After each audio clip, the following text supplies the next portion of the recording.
Hi అండి, నేను Lakshmi NRI ప్రాజెక్ట్లో మార్కెటింగ్ హెడ్గా వర్క్ చేస్తున్నాను. మీరు చూస్తున్నారు కదా, ఈ వెంచర్ వచ్చేసి అర్బన్ టౌన్ వెంచరు. ఇది వరంగల్ హైవేకి జస్ట్ 5 km డిస్టెన్స్లోనే ఉంది. గట్కేసర్ ఏదులాబాద్లో 28.5 ఎకరాలలో. ఈ వెంచర్ చుట్టూ మనకు number of engineering colleges, schools, government schools ఇవన్నీ ఉన్నాయి.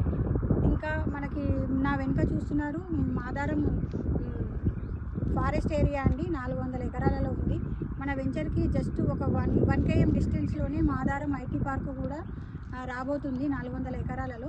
ఇంత మంచి హైవేకి మనకు 3 హైవేల కనెక్టివిటీ అండి. ఇది విజయవాడ హైవే 14 కిలోమీటర్లు, మళ్ళీ వచ్చేసి వరంగల్ హైవే 5 km డిస్టెన్సు, ఇంకా ప్రపోజ్డ్ భద్రాచలం హైవేకి 2 km డిస్టెన్స్లోనే మన వెంచర్ ఉండడం చాలా అద్భుతము. కాబట్టి ఈ అద్భుతమైన వెంచర్లో మనకు ఈ 26 జనవరి వరకు మనకు ఒక ఆఫర్ని పెట్టారు కంపెనీ వాళ్ళు. అదేంటంటే 21,000 గజం ఉన్న మన వెంచర్లో ప్లాటుని 19,000కే ఇస్తున్నారు. కాబట్టి లిమిటెడ్ ప్లాట్స్ మాత్రమే ఉన్నాయి. వెంటనే వచ్చి మీ యొక్క ప్లాట్ని బుక్ చేసుకోవాల్సిందిగా కోరుకుంటున్నాను. Thank you.